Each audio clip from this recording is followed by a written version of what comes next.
1226 First Alert Radar Net. With up to 10 times the resolution of other local radars and technology that can pinpoint right down to your street. First just got faster. Live from Augusta. Breaking news. We begin with breaking news tonight. 2 people are injured from a shooting in downtown Augusta. Your Ethan Hunter is live at the scene now. Ethan, what can you tell us? Yeah, I'm right here on Ellis Street in an alleyway right next to the old Ramada building. As you can see behind me, it is an active scene. They were not able to tell us much more other than 2 victims have been transported to the hospital, and there are a group of sheriff's office officers right back there in that alleyway. As you can see behind me, they're looking around some of the cars parked there. There's about 5 cars parked around that area, shining flashlights, trying to look and see if they're seeing anything, looking at I've kind of just been casing the area, looking at a few different things on the ground and shining the flashlights everywhere. Like I said, it is an active scene. They're advising that people stay away from this area. The Miller Theater actually just saw a lot of people leaving from there, and a lot of people were moving through this area, kind of questioning what had happened, as it has just been over an hour that deputies have been out here on this scene. So that was a large group of people moving through here. Otherwise, though, they say to remain clear of this area here on Ellis Street, and we will be sure to update if any updates do occur. Right now, it is an active scene, though, and the information that we do have, those 2 victims transported to the hospital. Thank you, Ethan, for that, and we still have a lot of questions. We don't know the condition of those 2 victims, and we don't have any details on a suspect or suspects, but that's something we'll continue to follow and update people once we learn more. But as Ethan mentioned, for the meantime, just stay clear of that area near downtown 6th and Ellis Street as deputies out there survey the area. Thanks, Ethan. And thank you for watching News 12, 26 at 11 on WRDW and WAGT. Now streaming live on WRDW+. We're sending you outside, giving you that live look over Dave & Buster's and I-20. If you were outside today, you probably enjoyed the weather. It was sunny, it was a little cool, but Emily, not too cold, not too hot. Yeah, definitely not. Very beautiful weather for us that we had again today, and that weather's going to continue for the next couple of days. Tomorrow morning, wake-up temperatures in the middle 50s. Probably going to want to have a jacket as you step out the door, but the good news is plenty of sunshine. You're not going to need it for long, and like I said, that's going to be the trend for the next couple of days. Look at those morning lows. Tomorrow, middle 50s, low 50s come Thursday, and then once we get into Friday, Saturday, the coldest temperatures we've seen since May will be here Friday morning. Upper 40s, same again for Saturday morning, so just be prepared for a little bit of a chill as we end our work week and start our weekend. Sunday, we'll have a front pushing through. That's going to bring some rain chances, and that'll actually have our overnight lows a little bit warmer than what we will see again Friday, Saturday. I'll have a look at what those rain chances mean to you and a look at those high temperatures for the next 7 days coming up. Thanks, Emily. New tonight, dueling topic. Happening now, the Richmond County Sheriff's Office is asking for your help finding 2 missing teens. 15-year-old Dante Willingham Jr. was last seen near the Waffle House and Shell gas station on Mike Paget last night. Deputies say he's 5'8" and weighs around 120 pounds. Deputies also looking for 17-year-old Genesea Rosias. She was last seen leaving her home on Kick Street this afternoon. Deputies say she's 5'2" and weighs 130 pounds. Be sure to call the Richmond County Sheriff's Office with any information. A State House committee says that after a lengthy investigation, it would have tried to expel a former... You can help support the Salvation Army and make some money in the process. Tomorrow, you can head to the Kroc Center where the group is hiring bell ringers. The meeting about hiring seasonal bell ringers is tomorrow at 11 in the morning. There are seasonal roles with full-time availability from November 3rd to Christmas Eve. You can earn $10 an hour for shifts from 10 to 8. You have to be at least 18 years old, bring your Social Security card or birth certificate, and driver's license if you are interested. Emily. Well, looking at those overnight lows tonight in the middle 50s for us, so starting to feel a little bit more like fall. I'll have a look at your full forecast coming up. Parker's Kitchen chicken tenders are nearly twice the size of our competitors. They're juicier and crispier and fresher. It's a better deal, period. And they are huge. BTV Augusta. It looks like it's me. Home to familiar characters We got to nip it. and memorable entertainment.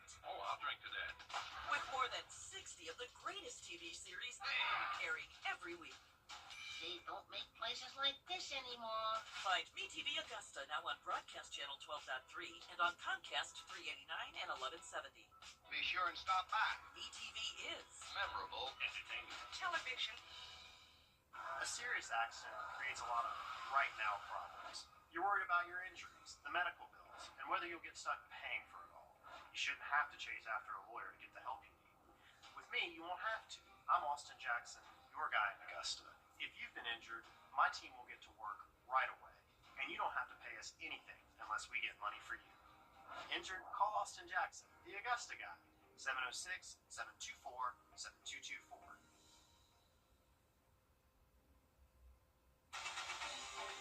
Now, your First Alert weather with meteorologist Emily Acton.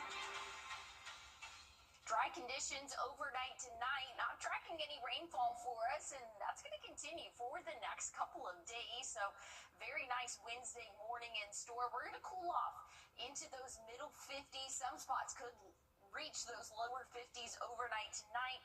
So definitely want to have a jacket as you step out the door tomorrow. We're not going to need the rain gear, though, for at least the next couple of days. But next front moving through, this is Sunday morning. We can see a cold front is going to be making its way into our area, bringing in rainfall.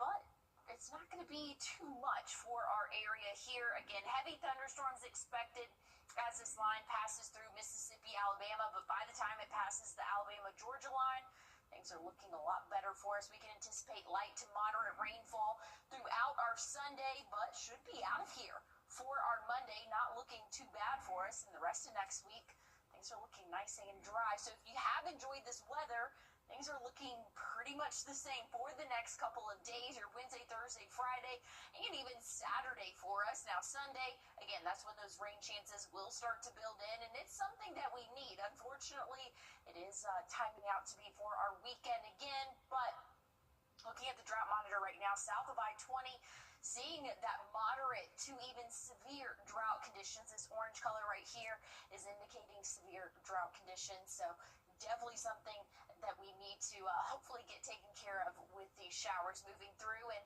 I know I've said it's starting to feel a lot more like fall. We're not going to see it, though, for at least the next month. That's when we hit peak fall foliage. So we'll get those really nice fall leaves coming in early to mid-November. So we still got a little bit longer to see those picture-perfect sceneries there.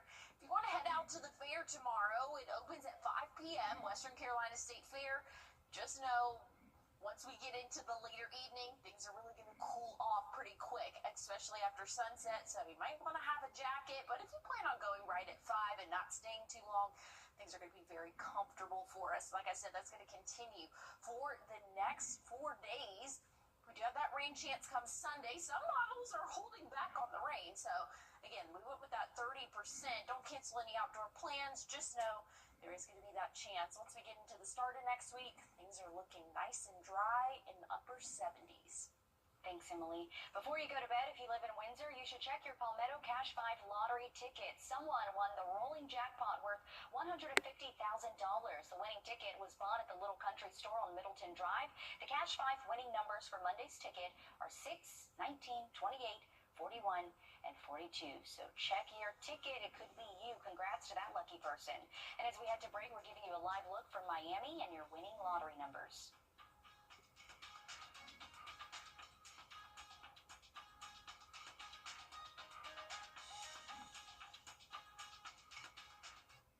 Closed captioning is brought to you by Hug and Spiel.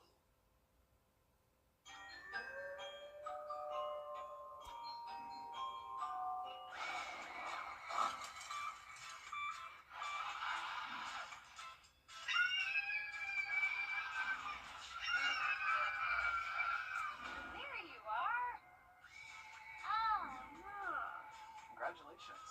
You are approved. Great, thank you. So where were you guys? You don't want to know. It's coming.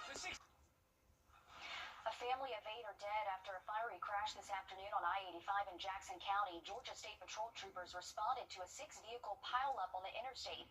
GSP said an 18-wheeler was following too closely behind a Dodge van and hit the van from the rear. That crash caused a chain reaction leading to other cars being hit. The Dodge van was engulfed by flames. The 8 people inside died at the scene. The truck driver has been identified as 33-year-old Kane Hammock. He's in custody and has been charged with 8 counts of second-degree vehicular homicide. GSP says the crash is still under investigation. Sad, sad situation. A Pennsylvania man has pleaded guilty to firebombing the Pennsylvania governor's mansion in Margoween at the Evans Town Center Park. It's an annual evening of fun where your pets can dress up too. Kids will also be able to go from each candy station and enjoy the park. It's just one of the many Halloween events planned around the CSRA. You can take out your phone, scan this code on your screen. It'll take you to a complete list on our website of Halloween events. We also have the list on the News 12 app. Just ahead in sports, Augusta women's volleyball continues their undefeated campaign in the Peach Belt Conference. We'll take you inside Kristenberry just after the break in sports. What's with all the goats? Goat. George's outstanding attorney team? After you've been injured in a car crash, call George Sink Injury Lawyers and get the GOAT on your side. Hurt? Call all 9s now. I'm Gunnar Stockton. I know they'll help you too. First Alert Radar, powered by Jim Hudson Automotive Group. On your sideline, sponsored by Chandler Law Firm. It is the beginning of the end. Survive and Advance season is here. Georgia softball and volleyball both have the spotlight on the hardwood. History is up for grabs in the circle. Columbus awaits. Grovetown entered as a 2 seed in Region 4. Duluth 3 in Region 7. In Game 1, they kept the Wildcats scoreless through 7, winning 4-0. Game 2, the Warriors ran the bases, plating 11 to Duluth's 3. Senior catcher Treasure Story, credited with a 3-run homer, and now face the number 2 team in the country, undefeated Buford, next week. Over in volleyball, all of 2A and 6A got started. Davidson Fine Arts and Burke County have advanced to the second round. Saturday, the Bears host again at home. Davidson will face Pike County. Augusta Volleyball, Carolina's O-line is back under the direction of Sean Elliott for the first time in a decade. Elliott led the big fellas up front from 2010 to 2016 under Steve Spurrier and Will Muschamp. This time, he makes the move from tight ends coach, a different direction, but one they'll need against Oklahoma, who ranks first in the FBS in tackles for loss. A different voice in that room may help things just from a mental standpoint of the scheme we're asking them to run, what we're asking them to do on the play once the ball snapped, but then also the leading up to the snap to the things that's going on in our minds. The Gamecocks, one of the most penalized teams in the FBS, just over 9 per game. 5 were from the offensive line against LSU. Well, here's a look at your what-to-wear forecast for tomorrow. Might want to have a jacket as you step out the door, but by the time the afternoon rolls around, we'll see the 80s again. So short sleeve, not a bad idea. I'll have a final look at your 7-day forecast coming up. Time and Tip, brought to you by your First Alert weather team. This is not you. It's not me.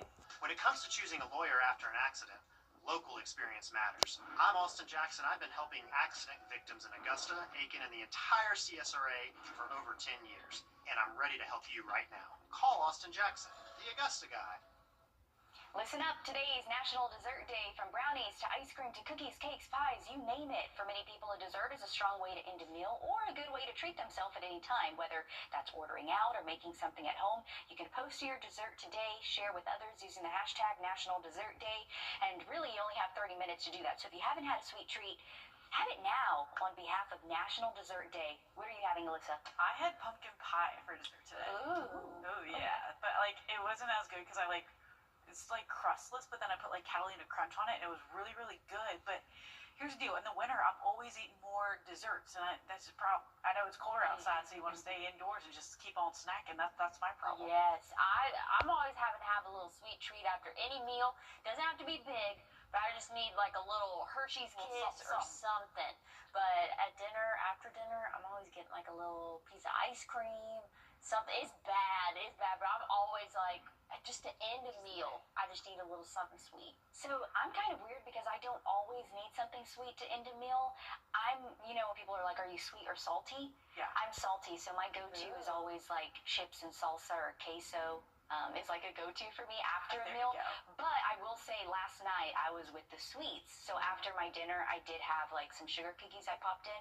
But my favorite would probably have to be a warm brownie with vanilla ice cream, So which I haven't had in a while. So good. So So good. maybe I need to treat myself this week or Now they have weekend. those little skillet brownie things. that Oh, you can make yes. at Target. I know what you're talking about. Yeah, I always think those look really great. I don't think I would ever, I would try to make it, but I think I would be the person to butcher it, so. No, you wouldn't. You're a cook. I do like to cook. But I like to, make other, I'm not really good with the cast iron You skillet. do it, Alyssa. Bring it to the station. Yes, We'll and try it. we'll let you know if There it's you good go. or not. We'll try Okay, it out. well, let's talk about what should we eat with this weather, Emily. Honestly, I think that the colder weather is the best time to eat ice cream. So we're going to be in the 40s for this end of our work week. So starting off our morning, Friday, Saturday, upper 40s for us. But for the afternoon, maybe that's more typical ice cream weather. We'll be back in the upper 70s, low 80s for us. Plenty of sunshine throughout the rest of the work week and even into our Saturday. Once Sunday comes around, though, we will have a cold front pushing through. That's going to bring some rainfall to our area. Not going to be anything super substantial. We do need the rainfall, but unfortunately not looking like we're going to benefit too much from that. We'll see those temperatures drop back into the 70s for the start of next week. Thanks for that, Emily, and thanks for joining us. Be sure to tune in tomorrow morning at 4:30. Have a good night. For a home life that is exciting and full of